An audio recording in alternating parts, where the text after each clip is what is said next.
Welcome back to the Witch's Way podcast. I'm Kat. And I'm Jayme. And tonight we are talking about girls bullying girls. That's the best I could come up with, you guys. It's the realm of when you're a young girl and you get bullied by girls and then it doesn't stop in school. This is my story tonight. This is a Jayme story. This is Jayme's story about being in school and getting bullied by what? Girls. But they were specifically, I think they were all Mexican girls. No, because in middle school it was white girls, and so the first middle school was like white girls. Not that race necessarily matters, but when you're bullied by all races, you're like, what the fuck is wrong with me? Yeah, so, sometimes you think that like you're just the outcast because you look different than everybody, but that actually wasn't even the case. I used to question why am I getting bullied? And it would be about weird shit too. I had lighter hair. They used to, really get on to me about my blonder hair. It was very odd. So things progressed, and it always wasn't one race or another. But there were a bunch. Weren't there at Harmon? Was it at Harmon? Not at Harmon. Okay. No. I just remember I wanted to go to the school, and she was pretty pissed, and she wanted to handle something, and I told her no. So, there was cliques, of course. And it wasn't a specific race, because then when it was outside of school in the neighborhood, it was, we lived around people of color. It didn't matter. We were one of the few white families in the area. So I hate to make that about race, but I mention it because it was a very mixed neighborhood. I mean, we had Asian folks across the street. We just didn't have any white people. That's all I'm saying. Not a lot of white people. We were lower income areas. I am Caucasian and pretty, I don't know, I tan well, but the lighter hair and lighter eyes. Lighter when she was young. So I got made fun of. Yeah. Which is fucking, this is just what happens. But I want to remind you guys that I sort of grew up in Kansas City in the hood, Wyandotte County, hood area of Wyandotte. Not that it was bad. I had a great time. There was plenty of places to run and play and do crazy shit like I wanted to. But it was when I had to interact with other kids that things just were tough. So the reason I'm talking about bullying is because the shift today that we're going to get to is how that affected me throughout my life to not choose women, and how that really became a problem. Because if you're not choosing to be friends with women and you're choosing to be friends with men, and then, that's not ever going to turn out fucking well. This is just a whole progression of where I'm at now. So we're going to start at the beginning. And this is really about girl bullies. Girl bullies. Listen, my dyslexia, just so you guys know, my speech impediment is for W, R's, and L's. So I'm probably going to say some shit fucked up tonight since it's girl. I got some of my letters in there that I had to go to speech therapy for like a year that I will try to keep straight. But if we laugh at me, that's okay. I love it now. I laugh at myself when I make the little, weird sounds like I'm British. World, worm, go. I was like, I just should have been born British. They talk like that. All right, so take us back. Yeah, take us back. Oh, man. Take us back to the beginning. We did want to mention this is episode 74. This is episode 74. 74, currently unnamed, but that's okay. You're here with us. I just know that it's about girl bullies. Thank you. And Jayme's going to take us back to... sixth grade. Sixth grade. The first time of getting bullied that I was just like, what? Why is that? Why do you get to make fun of me for that? And it was when we moved from the inner city. So Eisenhower out to Baser. So we lived in the inner city. That was actually mixed. We had kids of all colors and we all got along great, and we played hide and seek all the time. And it was like this huge neighborhood of people, and we never felt different. Nobody ever felt like they stood out. Like we all just got along because we were all the same age. It was great. And my sister's 5 years younger than me, so she came along. So there was not a lot of really bad shit there necessarily. It started strangely with girls who look like me, but I was the new kid, so they could make fun of me and how I looked just because I was new. Like, it was baffling to me. And they would berate me with, I would walk by or something, they'd be like, bitch, stupid ass.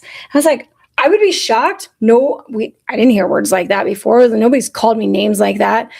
But I started to develop a complex because, when you're young and you're outgoing, and I was more outgoing. I love to, I don't know.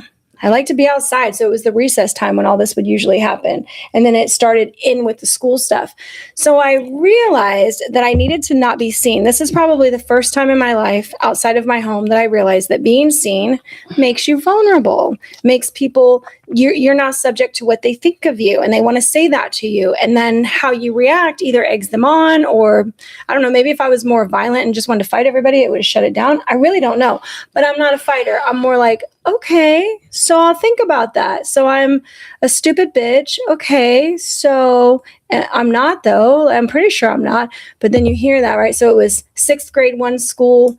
Now 7th grade, a different school. I'm hearing the same things. The girls are all pissed. They all want to like gang up on me, find me in the bathroom by myself so they could try to, fight me and stuff. And I'm not a fighter. I'm a runner. I did cross country. I can get out of a situation pretty quick. So that's what I learned to do. I became a runner, which was a theme in my relationships as well. I didn't like something, I fucking took off.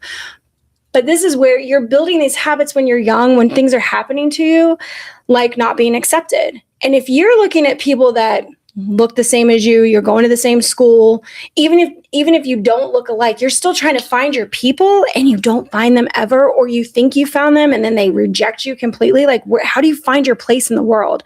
And we moved a lot, which I was grateful for, because then I could get away from some shitty people and like try to do it again.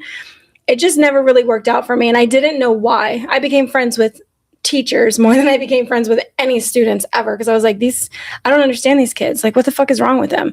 That was sort of when I knew I was different, or an older soul, or I just saw things different, or whatever you say about people that just don't get along with kids when they're a kid.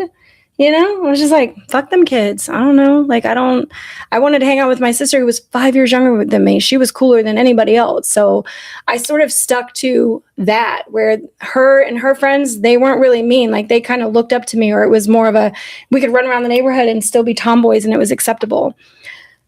But getting bullied from middle school to middle school, then into high school, where, people really came at me and like aggressively wanted to fight me. And there were even a guy fought me one time. Like, he thought he could hit me and like, do little jabs and shit. And I got up one day and I was just like, yeah, I tried to hit him back. That was stupid. He was much bigger and taller than me and literally hit me in the head like 3 times. But he got expelled and I didn't. So I sort of learned like, okay, well, standing up for yourself isn't great, but he did get expelled. So I felt like there was some justice. I was like, okay, so yeah, you do got to follow rules. Society, there's still rules. We got to do things the right way. And I always just hoped for, when I graduate from high school and I go into the Navy, I'm going to be in the adult world where everybody fucking acts the right way and everybody follows rules and everybody's grown up. Man, was I wrong. My very first girl boss used to tell me all the time that she didn't think I was intelligent because I wore makeup. She was like, no, girls who wear makeup are not intelligent. Like, you're not going to amount to much. You just need to like resign that fact. You just need to be happy where you're at, and like, you're not going to make it anywhere. And you're just like, what? Trying to have female friends, trying to connect with people, trying to get out there, and you just keep getting shut down by the women that are around you. And it's not like it's one area, like, different schools, different neighborhoods, different races, different everything, Navy, traveling. I lived in Guam, like living in Japan. Everywhere that I went, I just found women who were fucking hateful towards me. And I never understood it. And so it gave me quite the complex about women. And I learned from my sister that I'm not a girl's girl. And I was like, I don't even know what that means. What is a girl's girl? Like, what? She's like, you have to choose the girl side over the guy. I was like, no, girls are crazy. I had a bad opinion of women, terrible opinion of women. I used to bitch about women are terrible drivers, that they are too emotional. They make too many mistakes. They do the same stupid shit. They never learn. And literally, from having so many bad examples of women in my life, I really didn't even like my own kind. Like, it was hard to like other women, because I was like, you're probably dumb. Like, that's where I got to. So unhealthy. And I didn't know how to shift it. I didn't even know if I ever could shift it. Instead, I would say that I make better friends with guys. It was like, oh, that's easier. Not knowing the reason why it's easier to make friends with guys is because they're all eventually hoping that you'll sleep with them. They don't want to be your actual friend. There's some protection. They always have an ulterior motive. Well, even if they don't, you're such a cool chick. I got air quotes going. You're such a cool chick. Like, I could totally see us. Blah, blah, blah, blah. And as soon as a guy friend would admit that he liked me, I was like, we can't be friends anymore, dude, because I don't think about you like that. Like, you're not even close. I'm glad that you think I'm cool. This was fun. We can't be friends now, because I wasn't somebody who like tried to get what I want by being flirtatious or using my body or just like, oh, you know, come here, let's be friends. Oh, let me get everything I want from you. That kind of shit irritated me. So I became really hardened, very unemotional, very strict and rigid and sort of, it's not that I was ever nasty. I was just cut off. You know, it's like, I don't trust women. I don't trust them at all. I think if they want to be friends with you, they want to do something like there's an ulterior motive to them, to women in general. It's really fucking hard. It's actually hard to admit now because I have a lot of amazing female friends in my life, but that even took time, you know, to get to a place where I was vulnerable with women. And that sounds so odd since they're literally my species. Like, I do believe men and women are different species because men are just fucked in the head. Like, I don't even know what's wrong with them. In the head.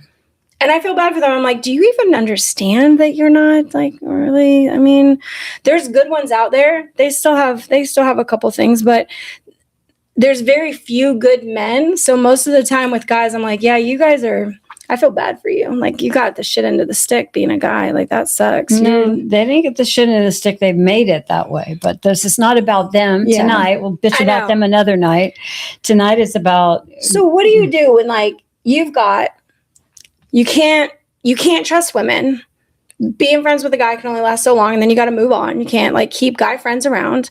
I found myself very, very alone in the world. Really, really cut off, shut off on purpose. Not because I was trying to make friends and wasn't. I just got to a place of so many instances of being shut down and bullied by women, older women, younger women, you know, people I thought were my friends that then, you know, did stupid shit to me. And it's like, why? Like, why do that? Why break the trust? You know, why when things could go well for a while?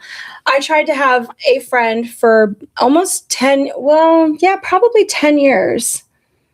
Should I make up a name for her or just say her name?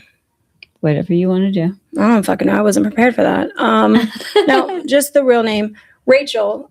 I met her through my son's family when I had Cameron, and she was a close family friend. So everybody got along, and she's exactly my sister's age. She's 5 years younger than me. And I seemed to get along with her because when we first met, she was 19, I was 24. She was very bubbly. You know, we just got along well. It was like we both wanted to just have a good time. We didn't want to deal with the drama and the bullshit. And I thought that we had similar agendas as far as like going places in life, building your dream, like believing in yourself, you know, loyalty towards family. It seemed like we had a lot of things in common. We met in South Carolina.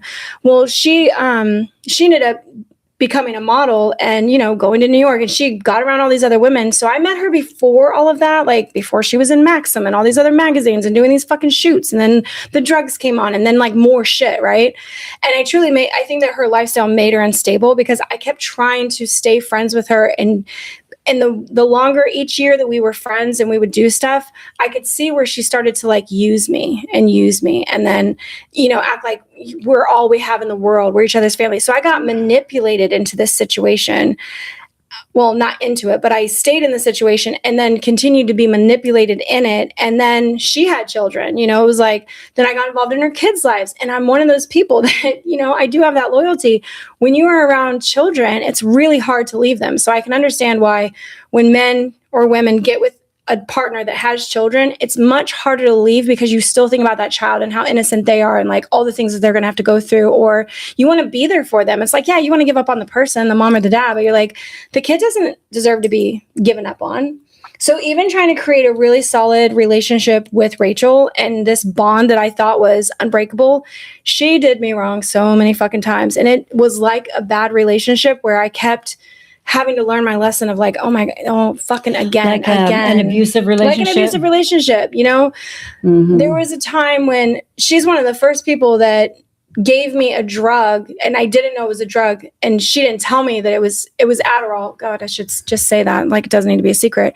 But she had me take an Adderall, which I don't take drugs. I know I have ADHD, but I've never taken Adderall. Like I hadn't been diagnosed, nothing. And she didn't tell me what it was, you know? And I'm thinking it's the headache pill. You know, we had been out drinking the night before. We were going out drinking again. And that I was thinking like, it clears your headache. She was like, here, take this. You'll feel better. Not asking questions. I would think that if you're going to hand somebody a fucking drug that you're going to tell them this is an Adderall, it'll make you whatever. Felt awful, was really confused. And I told, you know, you can't really like well, I couldn't get drunk on it, but I could tune into every single person's conversation in the bar. And I was like, whoa, this shit is crazy. Like weird.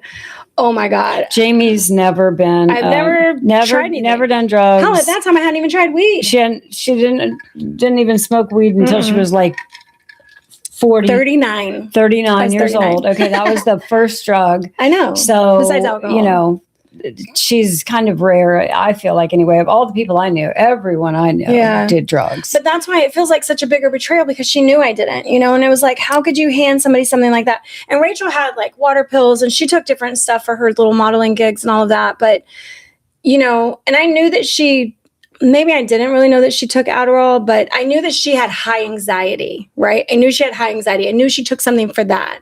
And I don't know that Adderall's prescribed for high anxiety, actually. Oh my God. I think Adderall makes you hyper. It's so like, naive. If you don't need Adderall for what it's prescribed for, it's speed. That's my understanding of Adderall. Well, then maybe that's why she took it. Yeah, that's my understanding of Adderall. Now, you know, somebody please correct me if that's. I've never used Adderall before. No. Well, but yeah. But those hyperactivity drugs that they give kids are speed for adults is what I understand.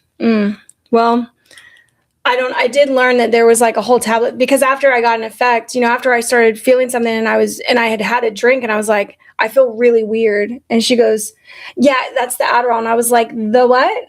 The what are we doing? The what? Like, and I was pissed at her. So, and it was things like this where she would lead me into situations that were bad for me, right? So we're in Charlotte, North Carolina, you know, there's like better bars up there than there is in Columbia, South Carolina. And of course, her and her friends, like the whole model mind frame of like attention. I want everybody looking at me like, oh, I want pictures and I want this and I want that. And just the whole vibe, like, that's not me. I'm off in the corner, like talking to somebody about books or science, or like, do you know why the earth and the seasons happen? And like, that's the shit I'm into. Or reading somebody's palm. Yeah. Reading somebody's palm, maybe at the bar, you know? But there was some guy that was super interested in having the group of girls, there were 4 of us, over to a hotel room. And I was like, absolutely not. That sounds like date rape right there. I was like, I don't want to fucking go and be kidnapped and sold into sex slavery. Like, that's the kind of shit I thought about. I was like, I'm not going. You guys Jayme can go. watched a lot of those documentaries growing up, and all the horror things that happened to the kids. Not happening to me. I'm not that gullible. So it literally, I guess one of the main guys was like, you know, because this sounds like I'm tooting my own horn, but I'm not afraid to say it. I'm more interesting than most of them. Like, I just have real shit to talk about. I'm not trying to impress anybody, and I'm not trying to get known. And I don't care if you're a fucking photographer from wherever. You don't impress me. So that don't impress me. No, it takes a lot to impress me. So that's not impressive. But the whole thing was like, he wanted me to come there. And I was like, yeah, that makes me even more leery. Like, absolutely not. So I agreed to go to the lobby of the hotel for drinks, and that was it. And even just getting there, I kept looking at her going, you know, you're not a very good friend. I've told you, like, I don't want to do this. I don't want to be here. I have a question. Yeah. Clarify? I know. Yeah. Mm-hmm. Well, because I know you and Rachel were friends for like 10 years, right? Was that like the first real friend that you had after, like outside the Navy? That was the like longest term. She's your longest. She's like my longest term female friendship. But I have several girls right now that we're gonna beat that shit. Okay, you guys know who I'm talking to. We're gonna beat that record. Fuck Rachel and all her shit. Gotta beat that record, because I don't want her as my longest lasting. And it wasn't even friendships. Honestly, we took a 3-year break where I literally didn't speak to her because she's so fucked up. And then she wiggled her way back into my life because she's like, I had another baby, like blah blah blah blah blah. And I'm like, oh God, you know, like, oh Jesus, like, okay, yeah, what's up? You know, I changed my ways. Look, I'm a mom. I'm super settled down. I don't do any of the drugs anymore. I don't blah, blah, blah. I don't party. But no, she was just psychotic after that. And like, again, master manipulator.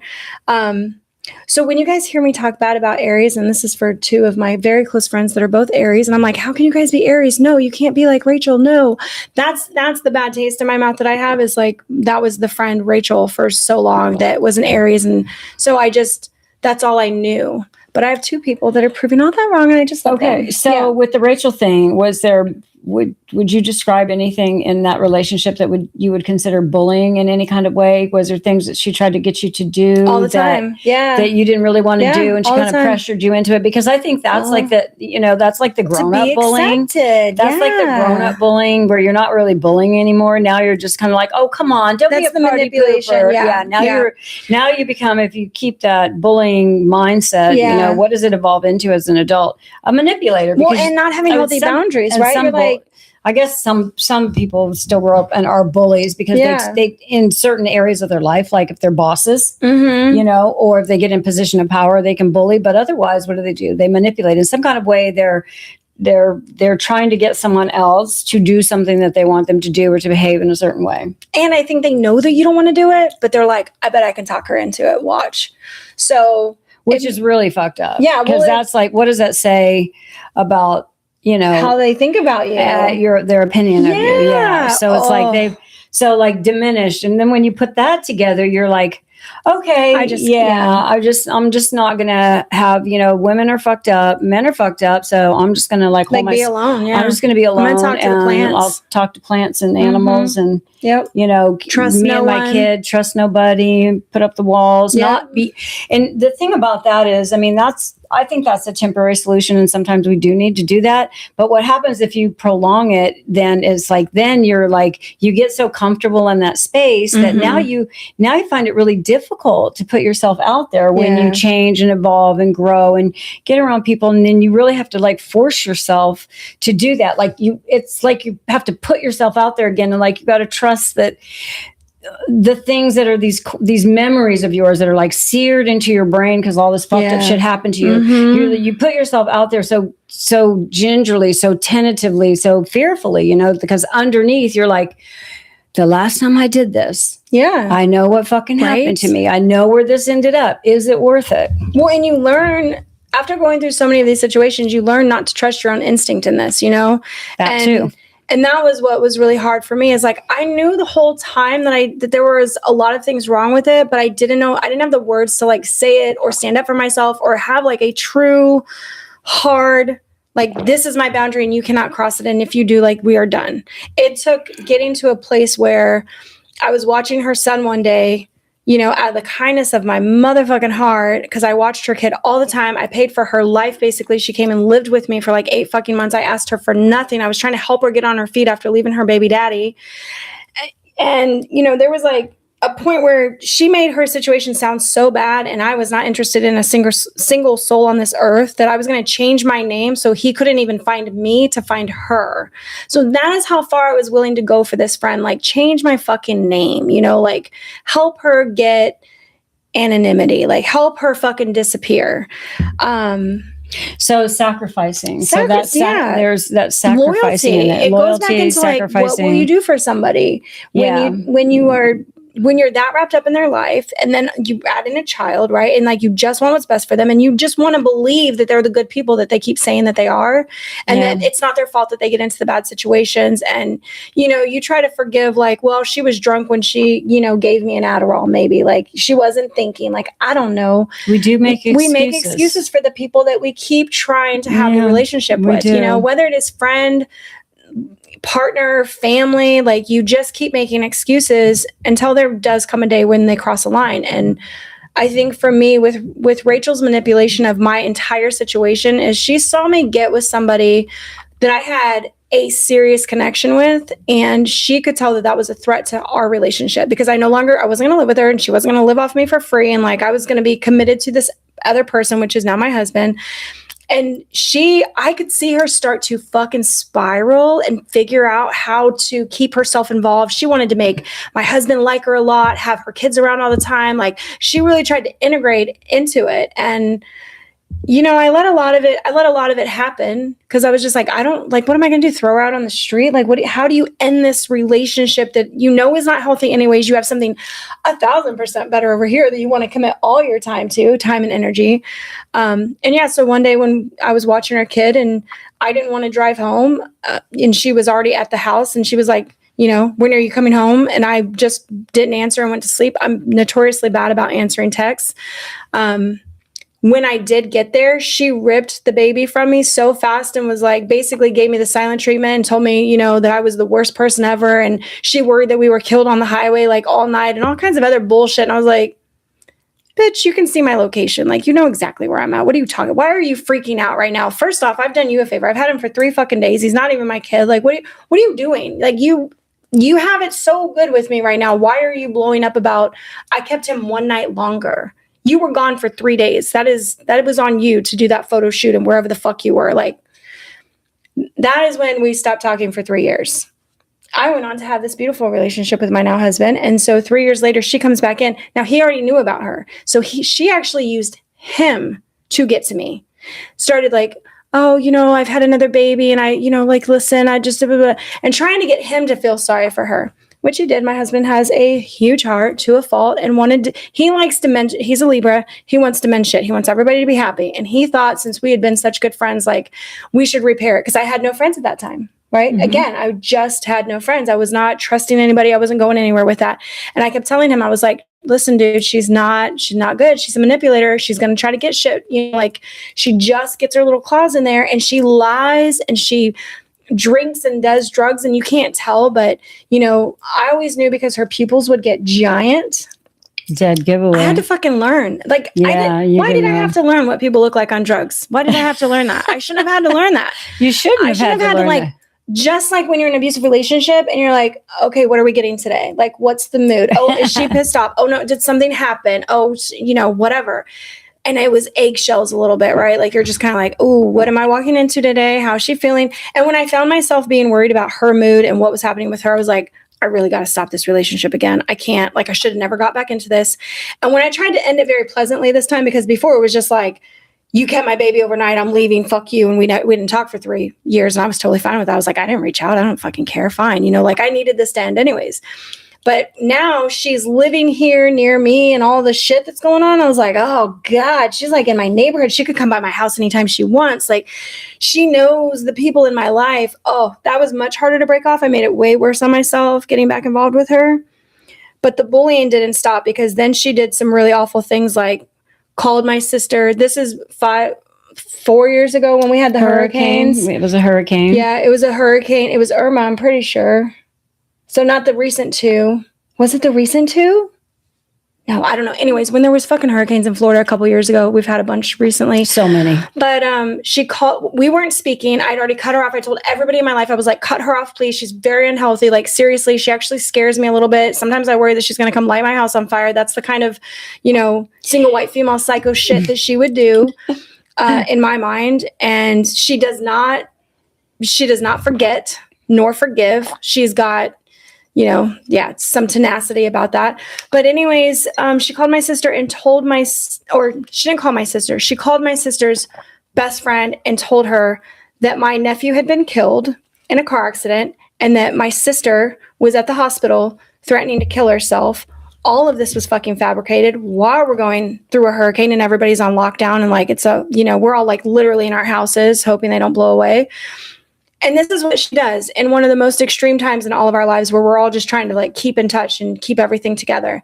And it was all fake. And she even tried to set up like in her phone that like to look like text messages from her and my sister that this is all happening. And why she went and fucked with my sister and her friend, I don't know. Because Jolene was like, is she doing this to get to you? I'm like, girl, she's just fucking crazy. I don't know why she's doing it. Like she probably wants me to reach out to her and be like, I'm going to fucking fight you. Come find me. I'm going to, you know, like, I don't know what she wanted. But honestly, I didn't reach out. I didn't do nothing. I was like, everybody, please block her. She's the most unhealthy person ever. And that's all you can do is like, when the person is so bad, get away from them. Get away from them. So sometimes easier said than done. Because even now, she'll pop up in some kind of weird way, or I know you'll feel like you're being watched. She's tried to follow some of my accounts. She lives close by, so she she definitely could. But There's real fear with that, you know, like when you end something with somebody and they're really pissed about it, like I have real fear that she would come and do something. That's not because she's so unstable. That's she's probably just really mad because as I broke it off with her, she kept saying, but why? And I was like, Rachel, we just do not have anything in common anymore. Like our lives are so different, and the way that you do things and act, I just can't condone. Like I don't want to be friends with you anymore.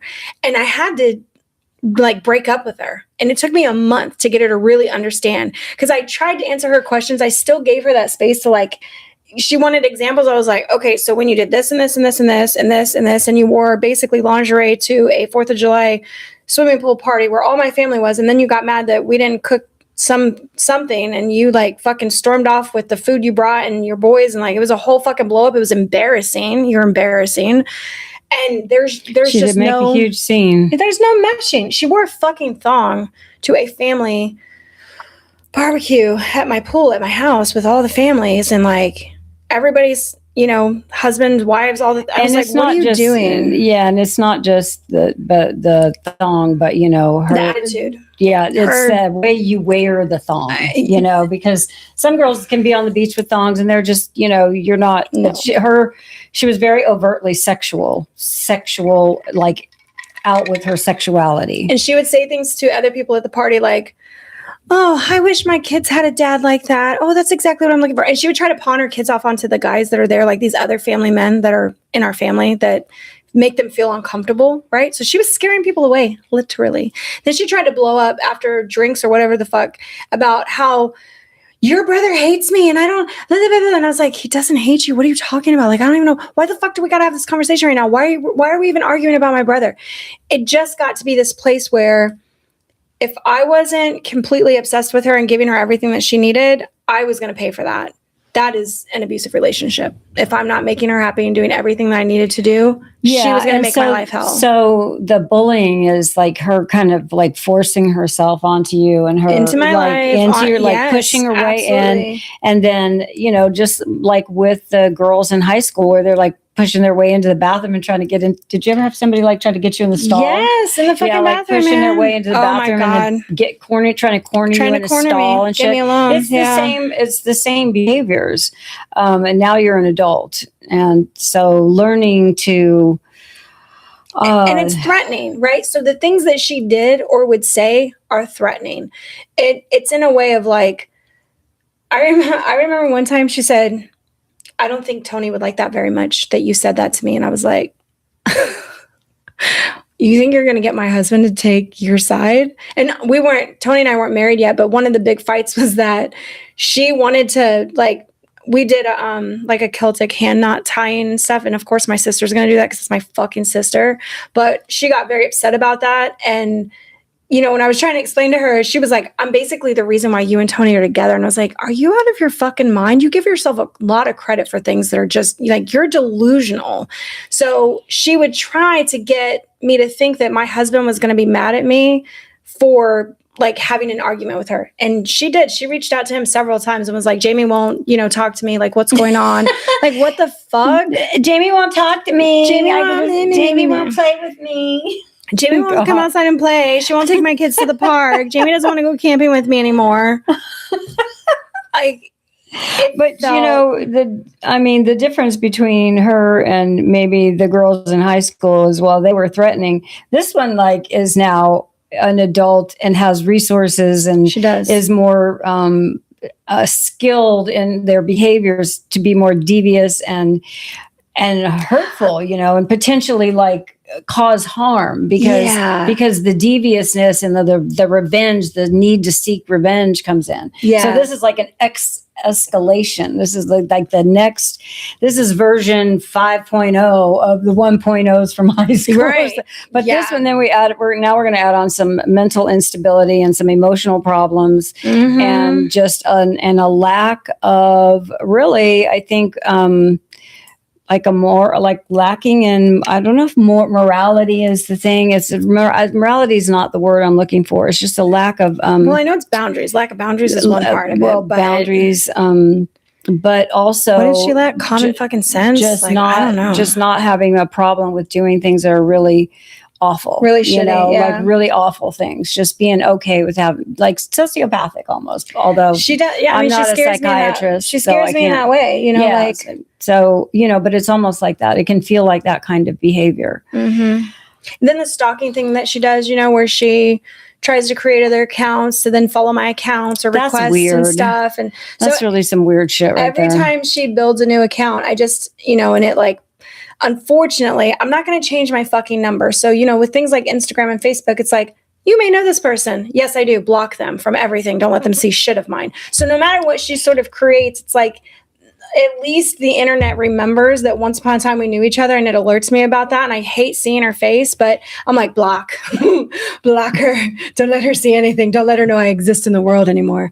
But she knows where I live. I mean, I let her stay with me in Florida. No, I didn't. My husband let her stay with us. Because she manipulated him. She told him, oh my God, me and my kids are sleeping at the beach right now. Oh, yeah. I remember when she pulled that bullshit. She like drove down here from South Carolina. She drove down here from South Carolina with her kids and then didn't have a place to stay, knowing that she could. And I already told her she can't stay with me. Knowing that she could play Tony because of his. Because my husband's super sweet and he's got a big heart. Kind. And he worried about the kids. He's like, she can't be sleeping in the car with kids. And that was exactly what he said. She can't be sleeping in the car with kids. And I told him, I said, yes, she can. She chose to do that. Like, she can drive her ass back to South Carolina. But he let her stay with you again, huh? He did. Yeah, he let her. And you know what she kept trying to do? Get the kids in his lap. Here, read a book. Oh, look at this. Oh, Uncle Tony. Bitch, we're not family. Like, I saw it coming a year before this. I was like, I don't want this at all. I don't want this. I don't want to live next to you. I already know, because the reason that Kat was sort of talking about her unwellness mentally is because I know the things that she's done to her ex. She has told me about them. She has told me about the really crazy shit that she did to her ex to get back at him, because he was a fucking whore all the time. He slept with everybody, right? And she hated that so much, and she felt like she didn't have control over him, that she went wild. And between the drugs and the bad relationship with her ex, she really wasn't the Rachel that I knew anymore. Like, she's not the girl that I met. And I had to accept that. I was like, she's never going to be her again, because so much stuff has happened. And she went through a lot of shit. I know that her and Lee actually physically abused each other for a couple of years while I was not in the picture. And I'm like, none of this is my problem. And we just don't match. I don't want to be friends with you. And she just kept coming for me. So it was, so I've been scared. For all the women who know me now and we're friends, this is why when you met me, I had a speech for you. I said, listen, I don't know that I'm a good friend, because I basically have never learned how to be one, truly. I didn't have good, healthy boundaries. I didn't know how to always show up for somebody. And when I do, I've always got this little voice in the back of my head of like, oh God, please don't let her like be crazy or not be who she says she is, or just whatever, like turn into this situation that's very uncomfortable for me. Trusting women was so hard, very, very hard. But it was the way that I've learned to build my relationships better is just with full disclosure and honesty. So I would always tell people, like, I don't know if I'm a good friend.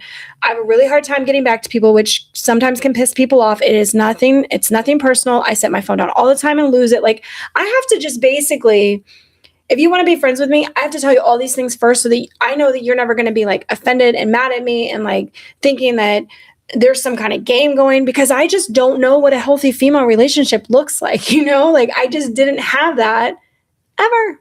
I realized I was being used or manipulated into shit, or like there was never a healthy one, and I didn't know what to do about that.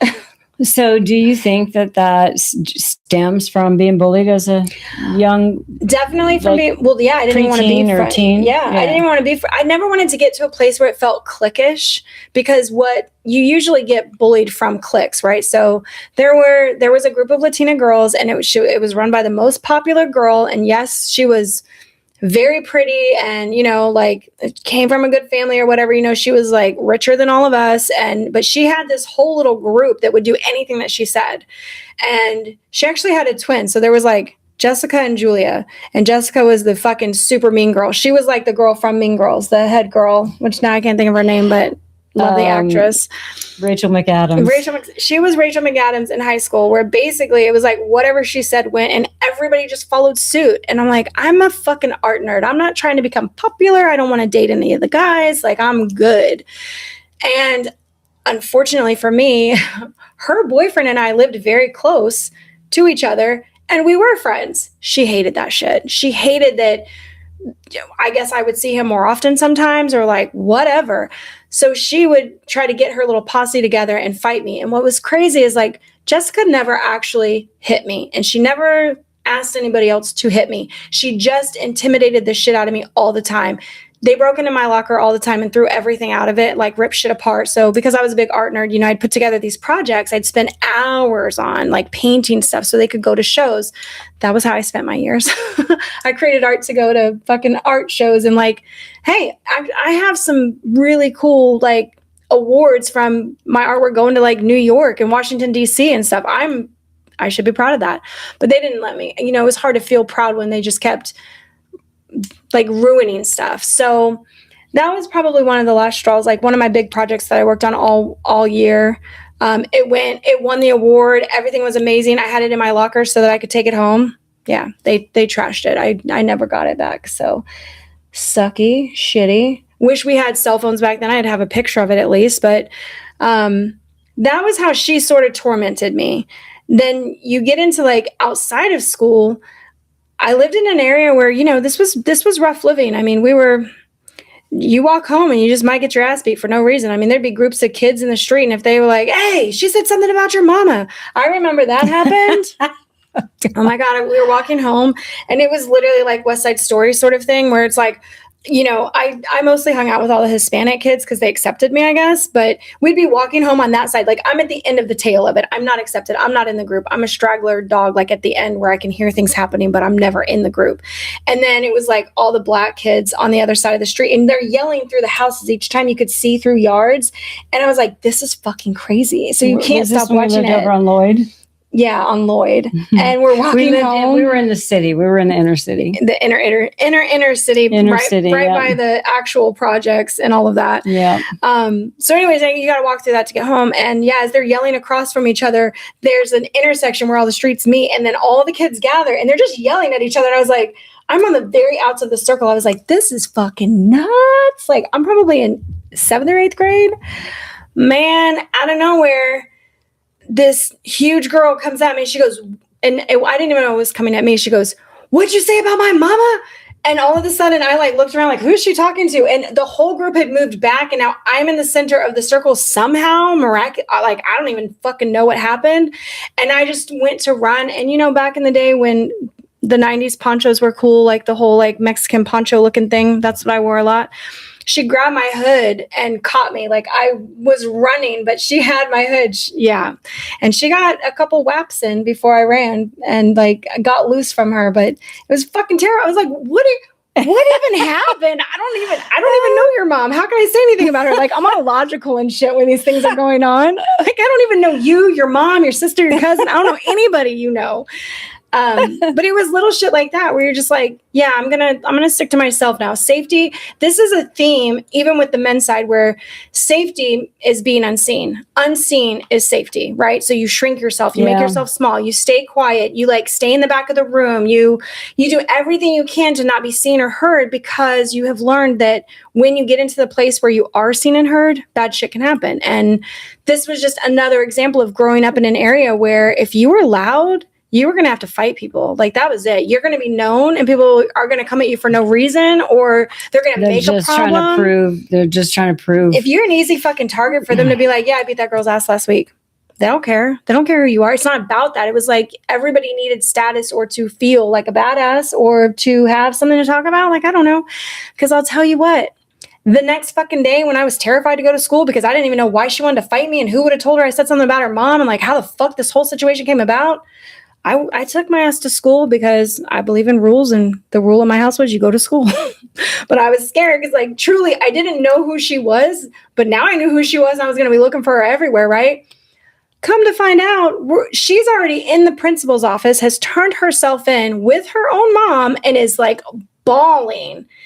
And I didn't know what to do. I was like, what is happening? She was so apologetic. Like, I guess people had told her mom what happened. Her mom brought her in and was like, you're going to fucking pay for this. And like the whole scene, I was just like, good mom. I don't even know. That's what I would have done with my kid. Yeah. And you know what I did? I was like, no big deal. I was like, it's fine. I was like, I didn't know why it happened. And the girl, she couldn't even get words out. Like, she was just crying so hard. So I was like, I don't know what to make of this. I'm just, again, keep your head down, stay away from fucking groups, like sneak through, be hidden, Jayme, be hidden. Go through life unseen so that you're safe. Unseen and unheard, yeah. And so that's where, when we finally get older and I don't know, some people, well, now you're wanting to put yourself out there. So now you like this have is such to, a switch. Yeah. So now you don't have a choice but to take, and I think one of the things you wanted, and I think one of the things you wanted to talk about was like, I want to circle back to this feeling of, now today, like like I've been encouraging Jayme, where it's like, she's told you the story about how she's decided she's going to dress the way she's always wanted to dress. Yeah. She's gotten rid of like all of her workout clothes and all of her beard t-shirts. All of my dress down, don't be seen, fit in, look like every other person out there. Yeah. Look like a grandma and shit, Not even a grandma. I look like I was going to the gym all the time. Or like I just kind not of that there's anything wrong with that, but it was never me. I did it so that I wasn't seen, like, so that I was like hiding myself. Truly, I was hiding myself. That's and so anyway, I encourage her to take pictures of her outfits because they're so flipping cute. And when she goes out, she gets compliments on them. And she's not yet. She's not yet ready to put herself out there. And I think it stems, and maybe you think that it may stem from all those years ago of being, like bullied by women. By and women. When you put yourself out on the internet and you take a picture, I see this all the time. When people's like, you didn't have to say anything. Yeah. And so yet you chose to say something fucked up. Like, what's the matter with you? And there's a lot of that, especially online. You guys know, because online everybody is like, you don't have to explain online. People's terrible opinions for no reason. And then what do you do with that information when it happens? Then you're like, fuck, now you feel shitty about yourself. So it's a really, and I don't want to go back to feeling shitty about myself. Like, I've worked for a long time to rebuild myself after all of the negative shit that has happened. And I look forward to building positive relationships and looking for people that truly fit me. And when they don't, it's okay. Like, I met a girl, we met twice, and she was like so down to, come to our witches circle and just kind of hang out with other women and like vibe over a fire and wine. And I've invited her out twice and it's crickets. And I'm like, well, that's it then. She, maybe she was just being nice to me and didn't know how to say no. That's okay. I'm not offended. I don't take it personally anymore. When you're getting bullied, it is very fucking personal because you're wondering what's wrong with me and why me and why am I being targeted and like all the things they make fun of you for, is there something wrong with that? And not that in the beginning, I never felt like there was something wrong with it. I just questioned, like, why do people make fun of that? So why is blonde hair and blue eyes funny? I don't get it. Like, I didn't ask for it. I was born this way. And like, so what's funny about it? What's like super logical mind, like science mind, like, let me get in the lab and be like, dissect this here. Yeah. It isn't logical, right? It's other people's emotions and the shit that they've been through, and like seeing the girl in the principal's office crying after she did what she did to me. Because I can tell you guys, like, here's some real personal information. When that happened, I literally peed my pants. Like, the adrenaline hit so hard and everything in my body tightened. I wet myself. Like, I not full on peed onto my shoes, but I definitely tinkled on myself. I was like, what do you do? Like, fucking run, get out of there. Danger, lion attacking you, right? Mm-hmm. So remembering those feelings of what it's like to, that true fight or flight. I'm flight all the way for most of it. Yeah. I mean, if somebody was coming after my kid now, I have a lot of fight in me. And actually, when I got mugged in Barcelona, I fought back, which I didn't know I was going to do, so you don't know until you're in it. I guess I'm more pissed off now than I used to be. So I'll be like, I'll fucking fight you for my phone. Well, maybe that's where we get to where we're just like pissed off and like, fuck it, fuck you, fuck this, fuck. I'm not going to be taken advantage of anymore. Who the fuck are you anyway? Like, not going to let you do this to me. Fuck off. So. Sorry, I had to take a drink. Yeah. But circling, the whole thing about being bullied by women that really wasn't apparent to me until I started trying to make healthy relationships with other women through witchcraft, by the way. That was the one place where I feel like I could connect with women, where I did feel like there would be trust, because if you're spiritual, at least there's sort of a criteria of what I think other witches would be like, that they would be more like me, you know? Maybe women who garden are not going to be like me and treat me like I want to be treated, you know, like as a sacred human being having an experience that, you know, might fuck up sometimes, but hey, I'm not mad at you. It's okay. We can like not talk for a month and it's all okay. But so finding the things in common with people doesn't mean that you're going to be super close, right? So gardening or a gym workout person. Remember Jada? I mean, we talked to Jada for a while, and then, you know, the relationships just sort of like dissolve naturally, or, you know, there's nothing left to talk about. But when it comes to witches and witchcraft, and like you're better in your practice and you've been through all these other experiences and like what led you to the craft, that I feel like when you get centered with somebody who is on their spiritual journey as well, I did feel like I could lean in and trust that a lot more, because I was like, well, at least I perceived that they had morals and values like I did, you know. Well, they're on a similar path, you know. They share their views of like what's important maybe in the world are also similar, because it's like nature and, you know, peace and honoring just, things, you know, like that. and honoring traditions or you know, ancients or just or practices, and usually not judgmental, because they're like, everybody should be able to do what they want, you know. You have to let a lot of that go.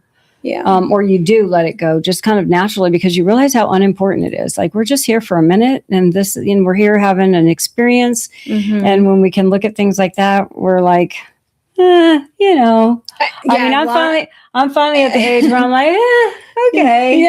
The realization that like I can just let that shit go is like, look at that. Yeah, you didn't even know you could do it, right? I didn't. You're like, damn. Nope.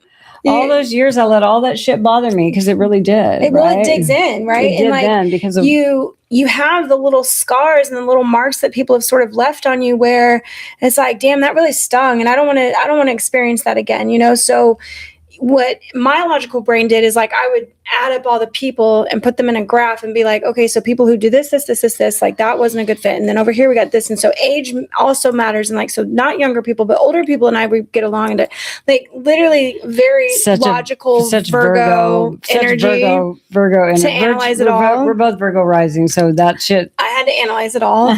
and I didn't come across women that were really open about being a witch. And so it just led to me not really talking about it. You know, because again, fear of judgment, sort of shrinking myself down. You practiced yourself for a really long time. Since 1990. Before you, but you talked to people about it. I'm telling you, you guys, every female friend I can bring up, I can tell you about how it went really sour. Like the girl that I actually did a couple of spells with, we celebrated a star together. Like we actually hung out for about 4 months solidly, but we would go out in town. This is when we lived in Japan near Yokosuka. So like sort of near Tokyo, big city, fun place especially for younger people. There's so much to do. It's always bright lights, but her and Hanley and I would go out, and the trains only ran until a certain time, right? And so Hanley and I didn't live near each other. She lived at one end of the train stop. I lived at the other train. She would make sure that she found a guy that she could take home to her house to sleep with just one night. She was a very one-nighter. And then she would bail on me and leave me there alone. So I had to figure out my own way home. I'm all alone. Oh, no. 1 or 2 in the morning. Every time. Girl code, man. So this is when Jolene was like, you're not a girl's girl. And I was like, I don't even know what that means. Yeah. Shit. So I didn't realize that I had already been taught that. And I told her, I was like, dude, that's fucked up. Like, why do you keep doing that? She's like, Jayme, like, I gotta get mine. Like, I gotta leave by 1, or that's the last train. I gotta lock this in and go. Her priority was getting laid every time we went out. It was not about our friendship. It was not about staying true to each other. It was not about looking out for one another, which is where my mind was, because we're witches together. Like, you stay with your people. But for her, it was not about that. It was about catching the last train home with a man that she could fuck. That was it. That was like her whole goal. And you know, there was another time that being used as gay bait, which I didn't even know what the fuck that was. So I was in the Navy. So gay bait. Yep. When you're, I don't know if it's still a thing. This is just what they told me when I was in. specifically is when, so heterosexual men, not safe because they want to sleep with you.